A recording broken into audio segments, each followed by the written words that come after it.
Com toda certeza, o que a irmã me perguntou, biblicamente falando, e o Tiago até complemento, não, mas concordo e ratifico, né? Ou seja, carimbo em cima do que você falou, Tiago, que realmente o reino dos céus é dos pequeninos. Deixai vir as minhas. Jesus disse, né? Deixai vir a mim os pequeninos, pois eles é do reino dos. Que dele é o reino dos céus, deles, né? Então, a minha irmã que perguntou aí, realmente. Ah, mas, poxa, mas a criança foi abortada. Será que ela foi para o céu? Biblicamente, sim. Sim, está lá na Bíblia, está escrito que sim. Muito bem. Ah, mas será que a minha mãe foi perdoada? O Tiago falou uma coisa corretíssima. Ela pediu perdão? Ela buscou o Senhor? Ou seja, e o homem da cruz? No último minuto, o Senhor Jesus disse para ele, né? Ele falou assim: Senhor, lembra-te de mim quando entrar no paraíso? Ele disse: em verdade te digo. Ainda falou duas vezes para consolidar o que falou. Que hoje mesmo você estará comigo no paraíso. Ou seja, não é amanhã nem depois, é hoje você vai estar comigo lá no paraíso.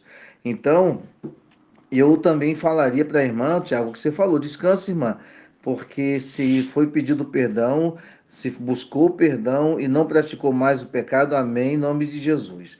Mas concernente ao tema que você falou, não somente para reforçar o que dá sobre a irmã, a Bíblia ela não fala diretamente sobre o aborto, ou seja, e as polêmicas a respeito tendem a se concentrar em duas passagens aí que permitem algumas ou duas ou diferentes interpretações, né?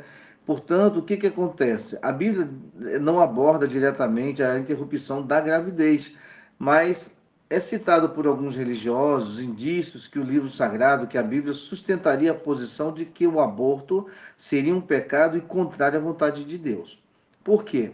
Ao mesmo tempo que defendem que não há elementos para usar a Bíblia, ou seja, alguns, inclusive católicos, defendem que não há elemento. Tá? Se você falar com alguns católicos, e respeito se algum católico está ouvindo ou ouviu o que eu vou falar, mas isso aí é fato. Eles alegam que não há elementos para usar a Bíblia como base para condenar o aborto, sobretudo logo no início do livro de Jeremias, escrito provavelmente, irmãos, no século 7 a.C., o autor diz e apresenta o seguinte, já na introdução, diz que as palavras teriam sido ditas pelo próprio Deus para Jeremias. E diz assim, ó, antes que eu te formasse no ventre, te conheci, e antes que saísse da mãe, te santifiquei.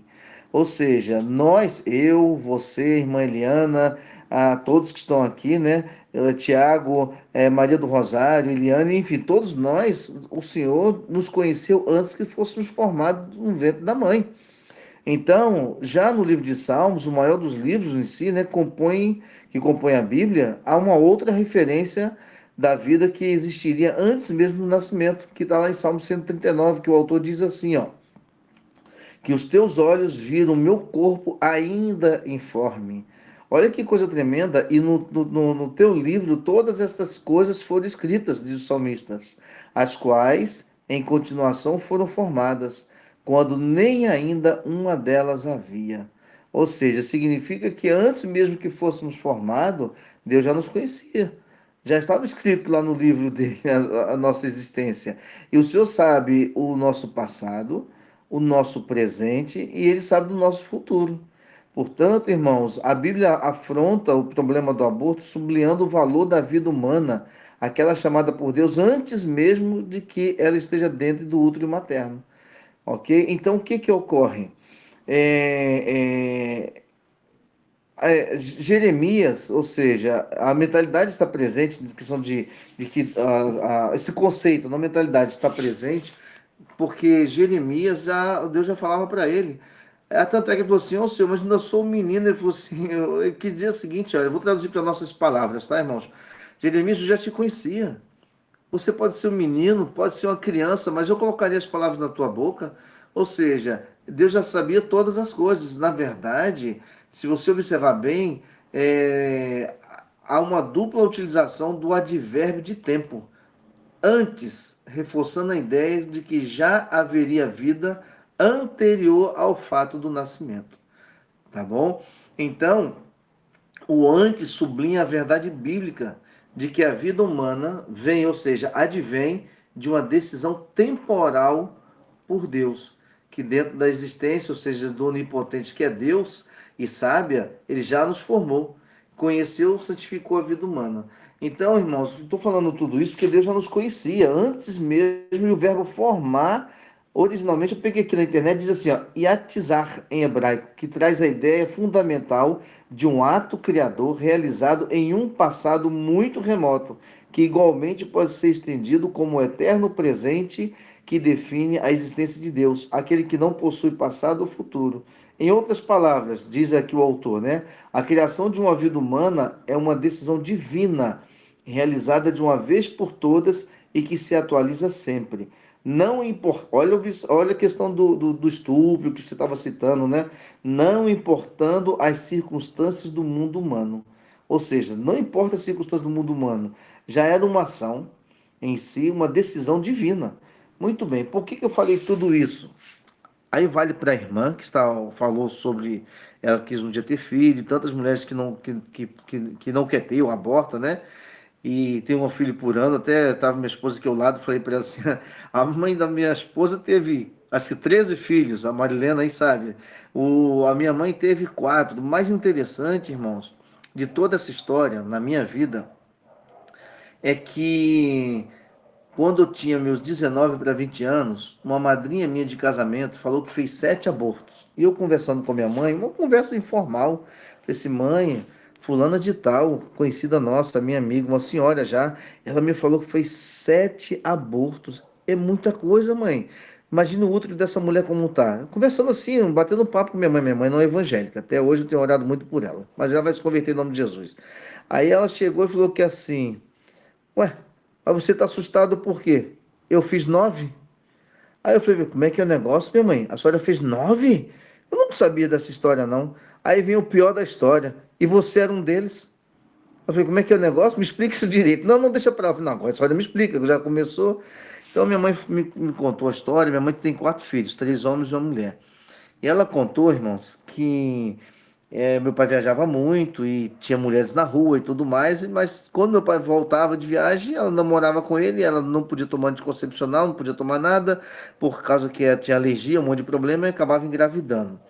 E então ela teve o primeiro filho, que é meu irmão mais velho, evangélico, graças a Deus, teve a minha irmã, nós estamos pregando para ela, e engravidou do Eduardo. Quando ela engravidou de mim, ela conta que ela não queria ter. Falou assim: não posso ter mais um filho. Não é nem por não gostar do Eduardo, não por rejeitar o Eduardo. Ela falou: não posso ter mais um filho. Eu já vendia, ela falando, né, eu já tinha vendido a aliança para comprar leite para os 2 primeiros, porque seu pai não dava alimento em casa, não dava comida, tudo o dia dele era para rua, bebida e mulheres. E eu procurei alguns meios, tomei remédios de tudo quanto é jeito. Um dos mais fortes que existia na época, em 1966, quando eu nasci, né? Ele falou assim: eu tomei os piores remédios e você não desceu. E o pior, ela falou assim para mim: você veio com um cordão umbilical tão pequenininho que você sempre foi o filho mais agarrado comigo. Eu falei: sabe por quê, mãe? Porque quando Deus tem um propósito, Deus cumpre, Deus faz. Aí, irmãos, por que que o diabo queria destruir ou matar a vida do irmão Eduardo? Porque o irmão Eduardo, para a honra e glória do Senhor Jesus, é um ganhador de almas. Eu tenho feito falado para Deus: Deus, quando eu pregar em qualquer igreja, presídio que eu prego, ou qualquer lugar, eu não quero aparecer, mas que haja conversão de almas, que vidas sejam salvas, lavadas e remidas no sangue do Cordeiro. E e tem sido. Preguei em Cajazeiras, 47 presos. Preguei em 2 estradas, que uma família de 15 pessoas se converteu. Pregava em cultos aí, minha esposa na Paraíba, 25 pessoas em média, 14 a 25 pessoas se convertiam. Enfim, eram pessoas assim de cultos pequenos, né? Não falando nem para multidões aí. Então, vidas realmente se convertiam, porque Deus tinha um propósito. Aí talvez você fale assim: poxa, mas peraí, mas o diabo sabia que Deus tinha esse propósito na tua vida? Não. Mas quando Deus tem uma obra na sua vida, Tiago, na minha irmã Eliane, Maria do Rosário, e Deus tem uma bênção, o céu começa a entrar em movimento. E quando o céu começa a entrar em movimento, o diabo vê e falou: opa, tá nascendo o Tiago. Esse daí vai fazer um arraso no inferno. Vamos tentar fazer de tudo para tirar ele. Vamos tentar fazer de tudo para causar problemas na vida dele, tristeza, amargura, para ele não ficar firme nos caminhos do Senhor. Então, irmãos, o que eu quero dizer para vocês é que o aborto é crime, sim, inclusive no Código Penal, né, do Brasil.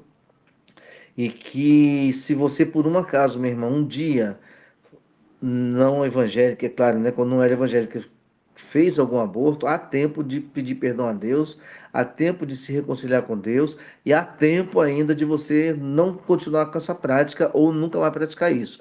Ah, mas não foi espontâneo, foi um acidente. Ah, é diferente, né, Tiago? É diferente. Tá bom, meu irmão? É outra coisa, não provocado. E eu fiz um estudo, eu tenho um livro, inclusive, não meu escrito, mas de um autor muito conhecido, um pastor evangélico, que eu fiz um estudo uma vez na igreja que o pessoal ficou bobo sobre aborto e os tipos de aborto e o que realmente acontece com as crianças quando é feito aborto. Então, é preciso falar sobre esse tema. É preciso realmente um tema que choca as pessoas, mas é um tema que é necessário para que as pessoas, principalmente nós cristãos, tenhamos a consciência da gravidade do fato. Amém? Uma outra coisa, tem uma história de um homem que já encerra minha fala, irmãos. É uma história de um homem que uma vez numa sala de aula foi perguntado assim, dentro, aí eu gostaria que você aí respondesse para você mesmo, porque para dar tempo para todo mundo participar, né? É, um homem, ele tinha tuberculose, não, perdão, ele tinha sífilis e a mulher dele tinha tuberculose. Ele teve três filhos. O primeiro filho nasceu com problemas mentais, o segundo filho nasceu com sífilis, o terceiro nasceu com outro problema que eu não sei qual foi, e a mulher dele engravidou do quarto. E aí, na sala de aula, isso é um fato verídico, perguntaram pro pessoal assim: quem aqui, na sua opinião, se viesse a perguntar para essa mãe, né? Se viesse perguntar o que que eu devo fazer, quem aqui apoiaria o aborto? Muita gente, inclusive evangélicos, levantou a mão e falou: eu apoiaria, porque olha a situação dela. Muitos. Aí o professor falou assim: pois é, aqueles que disseram eu apoio o aborto, vocês acabaram de matar Ludwig van Beethoven, o músico. Essa é a história dele. O pai tinha problema de saúde, a mãe tinha problema, nasceu os três ou quatro filhos, sei que ele era o quarto ou quinto filho da geração ali. E aí ele nasceu e em termos da música foi um sucesso, todo mundo sabe, o Thiago ele é músico, sabe? Então, irmãos, não permita, não apoie e não se solidarize com o aborto. Deus não se agrada, é crime. Obrigado a oportunidade, em nome de Jesus. Fique na paz.